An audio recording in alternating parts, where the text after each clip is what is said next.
I go, I'm putting on. Putting on, putting on.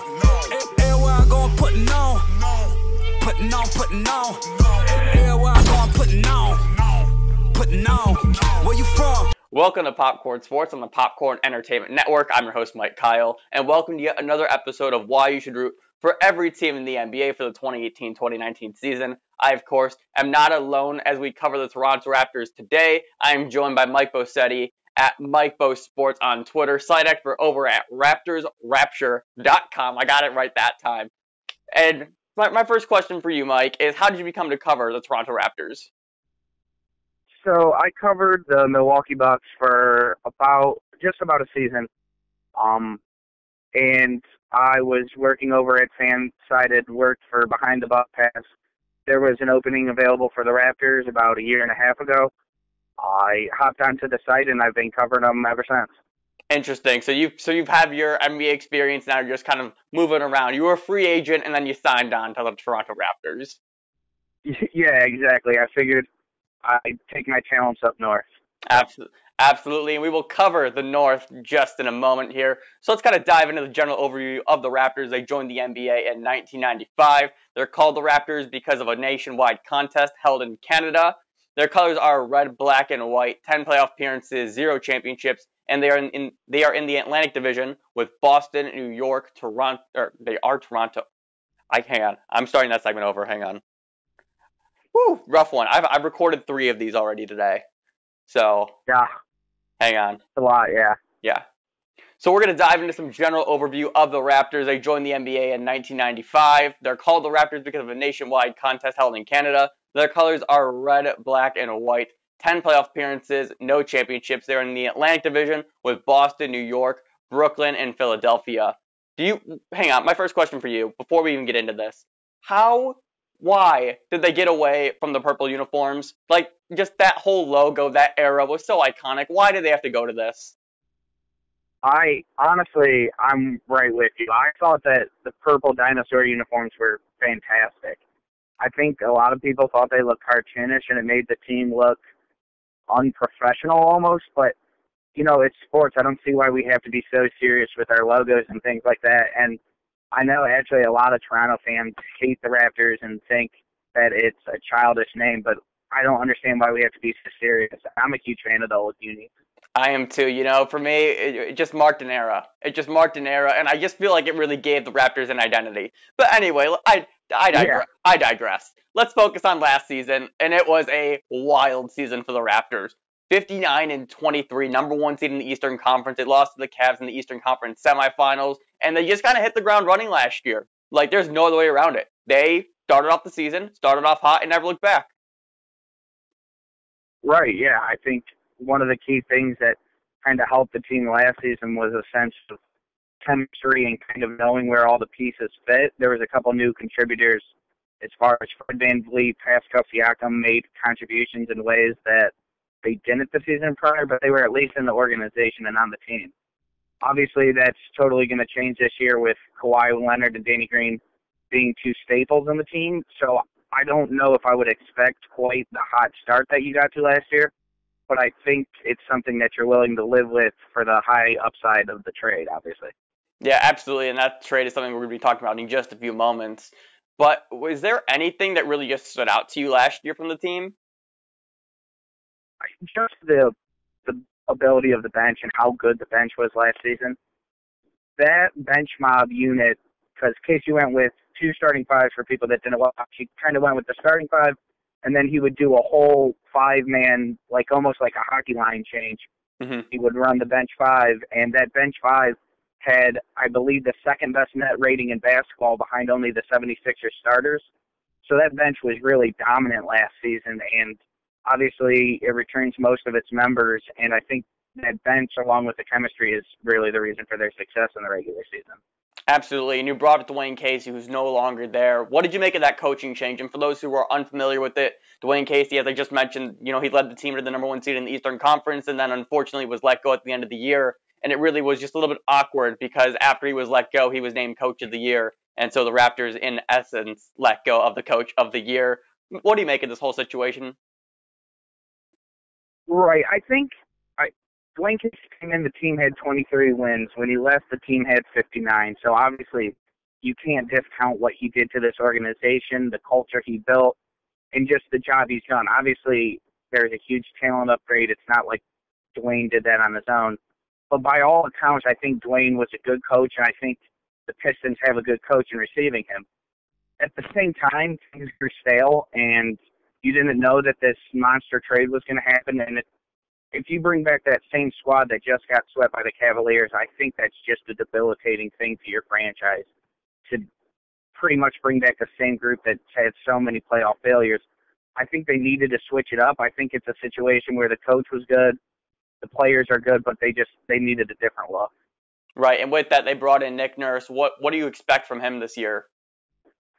So Nick Nurse was a coach in England for a while, and then he coached in the G League, coached for the Rio Grande Vipers, which is the G League team of the Houston Rockets, and they played kind of a radical style where they were shooting crazy amounts of threes and crazy amounts of shots at the rim. Back in 2012, they played at a crazy pace. The thing is that is no longer quite as crazy as it was back then. At that time, they shot amount of threes that was just unseen, but the way the league has trended, it's more just in the upper percentile. I would expect the Raptors to shoot a lot more threes next season. I would expect them to play at a much faster pace this next season. And he really is kind of, when you talk about a new style of the NBA, he kind of embodies that. Absolutely, and I think it's really interesting, because as you saw throughout a lot of Casey's tenure there, they weren't really playing modern NBA basketball until last season when they kind of they just vamped everything up. They're like, all right, let's shoot more threes, let's just kind of get out and run. And so for Nurse to kind of come in and kind of just take that to even another step and another level, I think it's going to be really interesting to watch. Yeah, I think Casey tried his best, to his credit, to attempt to this new NBA, and I think that he did a very good job of relegating responsibilities to assistants and things that he wasn't strong at. But it felt like a coach who was used to playing more traditional, trying to convert his old ways. It almost felt like a coach in football that was comfortable running the eye, that got a spread quarterback and just had to run the spread. It wasn't what he first wanted to do, but he adapted just due to the situation. Absolutely, and you saw for the Raptors it worked out well last year. So let's kind of dive into the rosters. Now we're going to shift gears here. They had like the move of the offseason. Let's call it what it was. They traded just beloved star DeMar DeRozan to the San Antonio Spurs in exchange for Danny Green and Kawhi Leonard, who is obviously the big name there. You have Kyle Lowry, OJ Anunoby, CJ Miles, Fred VanVleet, as you brought up. It's like they have pieces there. Even hell, Serge Ibaka and Greg Monroe are also there as well. Just divide up this roster for me because there's a lot of big pieces here. Yeah, I think there's a lot of guys. Obviously, it's going to start with Kawhi. I think they have a lot of guys who I would label, not even stars in a sense, but they're like maybe the 70th through the 120th best player in the NBA, where you're talking like Serge Ibaka, Jonas Valanciunas, Fred VanVleet, maybe even DeLon Wright if he takes a lead, someone like that. There's a lot of guys that are, not surefire studs, but they're just solid players, and they can make plays on either side of the ball. Right, absolutely. And what do you think of Kyle Lowry going forward here? Because he's in a little bit of an interesting spot, I think. Right, he played less minutes than he ever did last season. In the season before last, he was third in minutes. I think last year he ranked somewhere around 46. So he's taken a real backseat as far as minutes. Obviously, some of that has to do with Fred VanVleet. I think some of that was due to good coaching and good minutes kind of expectations. I think next season you can expect similar rate statistics as far as when he's on the court. I don't think you'll see a huge decline in his play, but I think that you're going to continue to see those minutes stay at a manageable workload. And I think that's smart for the long term of the franchise, because obviously this franchise has seen a lot of regular season success, and you need Kyle Lowry, who's now, I believe, 31 years old, to be ready for the postseason. Right, absolutely. And, I think, just having a guy like Lowry, I like Lowry personally. I think he's just a really, really solid point guard. And so you're going to have to save him, especially now that LeBron's obviously out west. It's like the East is wide open. So you're going to need a guy like Lowry to be able to kind of take over games in the playoffs.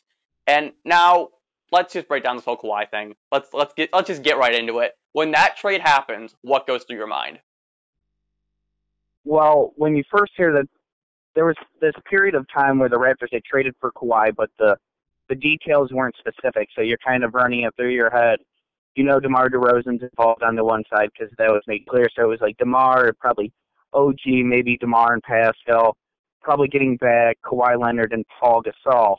When I figure out that we don't have to give up OG and Anunoby, when we don't have to give up Pascal Siakam, that it was just the cost of Jakob Poeltl, and you knew a first-round pick was going to be in there, but the fact it was pretty well protected as well, I really looked at it as a home run for the Toronto Raptors, and obviously there's questions about whether he's going to resign. I don't think he will.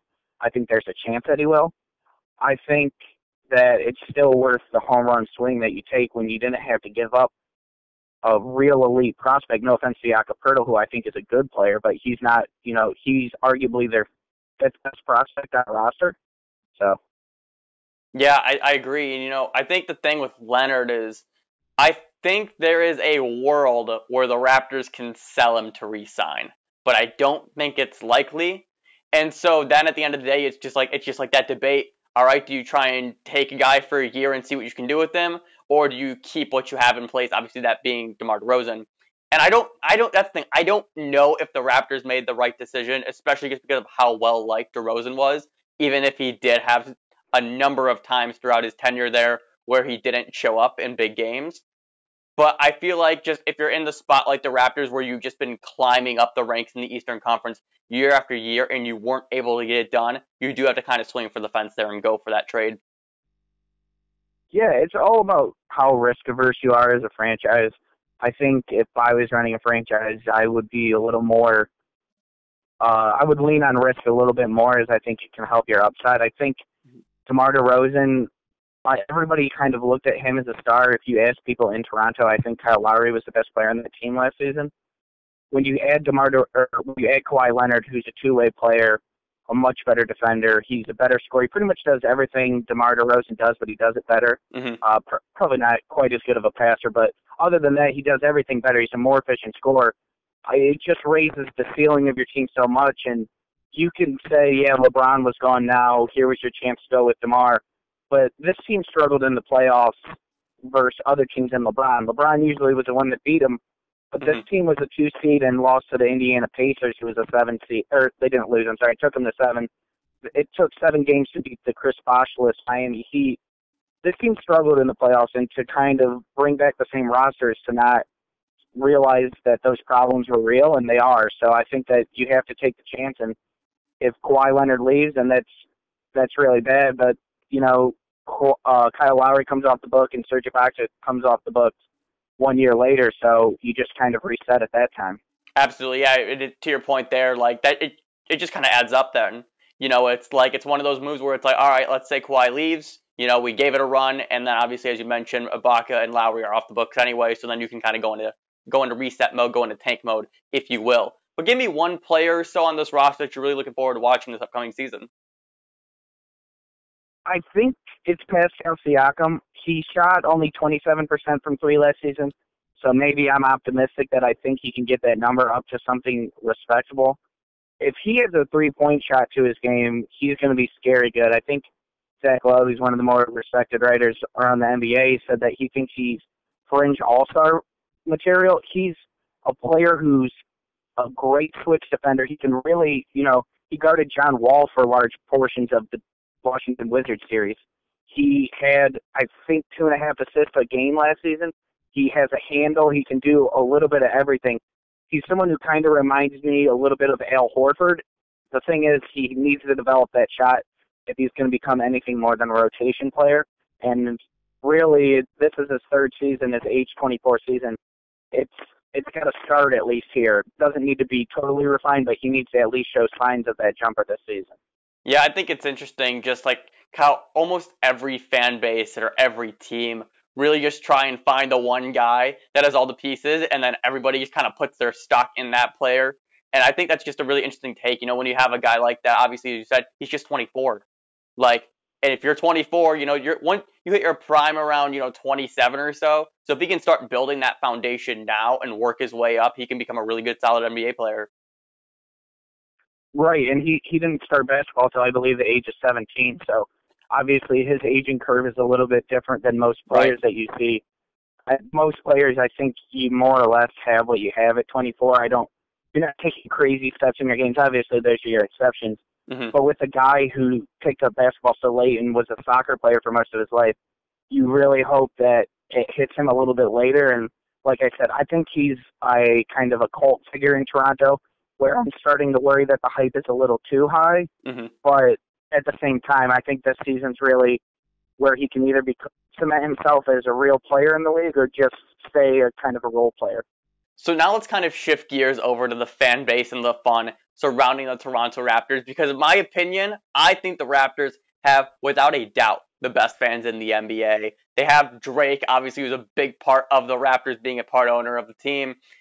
They travel extremely well. I've been to numerous Cavs games versus the Raptors where just no matter what, they just flood sections of the arena. We the North is obviously their mantra, and Jurassic Park outside Canada Air Center. Just give me some insight here on the fan base of the Toronto Raptors. I think a big reason why the fan base is so big in Toronto is the fact that Vancouver left back, when they moved to Memphis. Mm-hmm. This team represents not only a city in Toronto, but they really represent the entire country of Canada. So that's huge. I mean, when you talk about the population of Canada, obviously it's bigger than any American city. So when you have not only this cluster of fans in Toronto, but really stretching all the way out across the nation, it makes such a big difference, and it's such a way to it's such a rallying cry that it's this city against the entire country. I think it makes it different than every other fan base. Yeah, hell, even just, expanding throughout the entire franchise of the Raptors, not just looking at this season, but it's like they've changed basketball in Canada. Like Vince and T-Mac changed basketball for that entire country. Look at the NBA now. You have Andrew Wiggins, you have Jamal Murray, Tristan Thompson, just to name a few guys that come to mind right off the top. Like, they are just bringing, even RJ Barrett, who's in college this year, is from Canada. The number one prospect. Yep, number one prospect is from Canada. And so it's like, okay, you're starting to kind of see this surge, not just in the city, but as you said, the entire country. Yeah, it's really cool to see. I think you have a lot of players right now that were impacted by the T-Mac era. Mm-hmm. Not the T-Mac era, the Vince Carter era.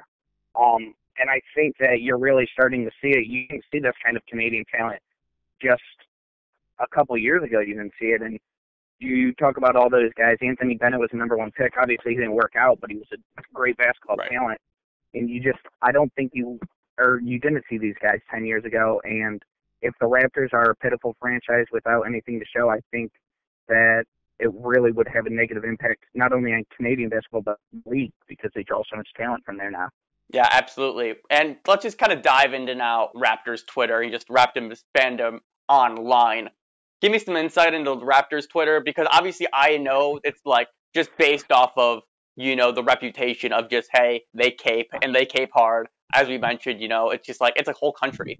It's a country against 29 other NBA teams.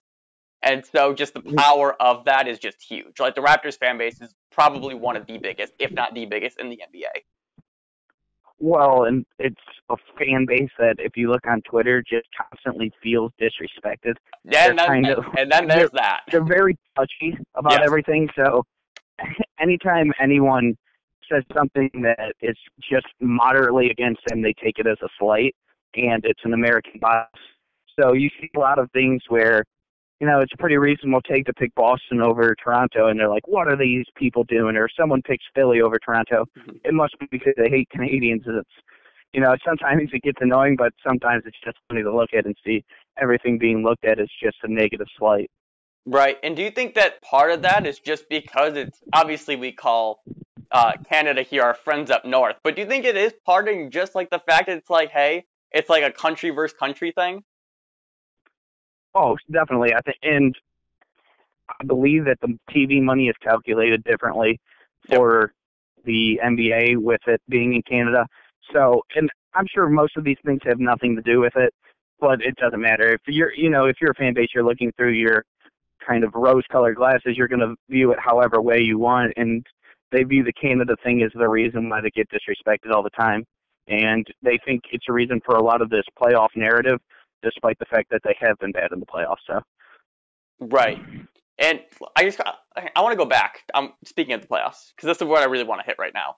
Just Jurassic Park, and I think that just kind of speaks to the diehardness of Raptors fans. Like, if there's one thing, it's one thing to, puff your chest out on social media and say respect us. It's another thing to travel well city to city.